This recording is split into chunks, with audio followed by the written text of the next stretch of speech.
ನಮ್ಮವರ ಕೆಲವು ಹೇಳಿಕೆಗಳು ಡ್ಯಾಮೇಜ್ ತಂದಿದ್ದಾವೆ ಅಂತ ಆಘಾತ ಇದೆ ಅಂತ ಕೂಡ ಹೇಳಿದ್ದಾರೆ. ಎಲ್ಲೊಂದು ಕಡೆ ಆತ್ಮವಿಶ್ವಾಸದಿಂದ ಮಾತಾಡ್ತಾರೆ. ಕೂದಲಿನ ಅಂತರದಲ್ಲಿ ಯಾರೊಬ್ಬರನ್ನ ಗೆಲ್ಲಬಹುದು, ಸಮಬಲದ ಹೋರಾಟ ಇದೆ, ಅದ್ರ ಹೋಗ್ತಿದೆ ಅಂತ ಮಾತಾಡ್ತಾರೆ. ಸರ್ ಏನಿದೆ ಅರ್ಥ? ಈಗಾಗಲೇ ನಿಖಿಲ್ ಕುಮಾರಸ್ವಾಮಿ ಅಲ್ಲಿ ಗೆದ್ದಿದ್ದಾರೆ. ನನಗೂ ಕೂಡ ಅಲ್ಲಿ ಲೋಕಲ್, ನಾನು 5 ದಿನ ಅಲ್ಲಿ ಪ್ರವಾಸ ಮಾಡಿದ್ದೀನಿ, 5 days. ಅಲ್ಲಿಂದ ಬಂದಿರುವಂತ ಮಾಹಿತಿ ಪ್ರಕಾರ ನಿಖಿಲ್ ಕುಮಾರಸ್ವಾಮಿ ಅವರು ಆರಾಮ್ಸೆ ಒಂದು 20,000 to 25,000 ಲೀಡಲ್ಲಿ ಗೆಲ್ತಿದ್ದಾರೆ. ಕಡೆ 5 ದಿನಗಳು ಒಂದು ದೇವೇಗೌಡರು ಅಲ್ಲಿ ಪ್ರಚಾರಕ್ಕೆ ಬಂದು ಪ್ರತಿದಿನ ಅಲ್ಲೇ ಉಳಿದಿದ್ದು ಒಂದು ಪ್ಲಸ್ ಪಾಯಿಂಟ್.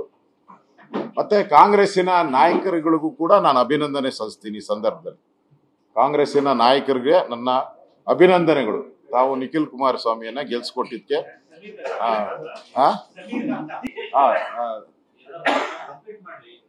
ಅಭಿನಂದನೆಗಳು. ಕರಿಯಾ ಐ ಲವ್ ಯು ಅದನ್ನು ಸರಿಯಾಗಿ ಹೇಳಿಲ್ಲ. ಕರಿಯಾ ಅಂತ ಪದ ಉಪಯೋಗ ಮಾಡಿದ್ದು ಇಡೀ ಒಂದು ಗೌಡ ಜನಾಂಗಕ್ಕೆ, ಆ ಒಕ್ಕಲಿಗ ಜನಾಂಗಕ್ಕೆ ಒಂದು ರೀತಿ ಅವಮಾನ ಮಾಡಿದ್ದಾರೆ. ಎರಡನೇದು, ದೇವೇಗೌಡರನ್ನ ಕೊಂಡ್ಕೊಂತೀನಿ ಅಂತ ಒಬ್ಬ ಮಾಜಿ ಪ್ರಧಾನಿ, ದೇಶದ ಮಾಜಿ ಪ್ರಧಾನಿ, ರೈತ ನಾಯಕರಾಗಿದ್ದಂಥವ್ರು, ಮಣ್ಣಿನ ಮಗ ಅಂತ ಹೇಳ್ತಾರೆ, ಆ ಮಣ್ಣಿನ ಮಗನ ಕೊಂಡ್ಕೊಂತೀನಿ ಅಂತ ಹೇಳಿದ್ದು. ಮತ್ತೆ ದೇವೇಗೌಡರು ಓಡಾಡಕ್ಕೆ ಆಗಲ್ಲ, ನಿಂತ್ಕೊಳಕ್ ಆಗಲ್ಲ, ಆಂಬ್ಯುಲೆನ್ಸ್ ಅಲ್ಲಿ ICU ಆಂಬ್ಯುಲೆನ್ಸ್ ಅಲ್ಲಿ ಕರ್ಕೊಂಬರ್ಬೇಕು ಅಂತ ಹೇಳಿದ್ದು. ಇವೆಲ್ಲನೂ ಕೊಟ್ಟ ಕಾಂಗ್ರೆಸ್ ಅವರು ಕೊಟ್ಟಂತ ಬಳುವಳಿ. ಆ ಬಳುವಳಿಗೆ ಕಾಂಗ್ರೆಸ್ಗೆ ಅಭಿನಂದನೆಗಳು. ಅಭಿನಂದನೆಗಳು. ನಿಮ್ಮ ಸಹಕಾರಕ್ಕೆ ನಮ್ಮ ಅಭಿನಂದನೆ. ಕಾಂಗ್ರೆಸ್ ಅವರು ಸಾಕ ಜಾಸ್ತಿ ಆಯ್ತು, ಎಲ್ಲ ಗೆಲ್ತೀರಿ, ಮೂರು ಗೆಲ್ತೀರಿ.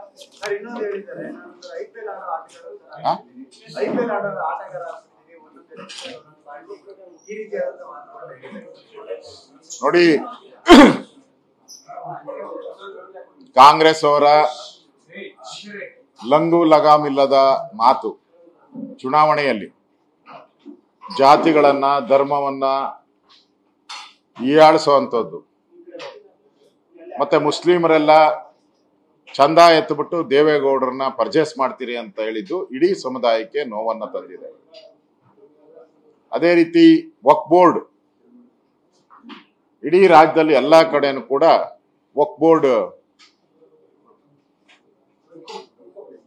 ಆಸ್ತಿ ಕಬಳಿಕೆ, ಅದು ಕೂಡ ಈ ಚುನಾವಣೆಯಲ್ಲಿ ಪರಿಣಾಮ ಬೀರಿದೆ. ಅದ್ರ ಜೊತೆಗೆ ಮೂಢ ಹಗರಣ ಇರ್ಬೋದು, ವಾಲ್ಮೀಕಿ ಹಗರಣನೂ ಕೂಡ ದೊಡ್ಡ ಸುದ್ದಿಯನ್ನ ಮಾಡಿತ್ತು. ಒಟ್ಟಾರೆ ಕಾಂಗ್ರೆಸ್ಗೆ ವಿರುದ್ಧವಾದಂತ ಅಲೆ ಇರೋದ್ರಿಂದ 3ಕ್ಕೆ 3 ಚುನಾವಣೆಯನ್ನ ನಾವು ಗೆಲ್ತೀವಿ.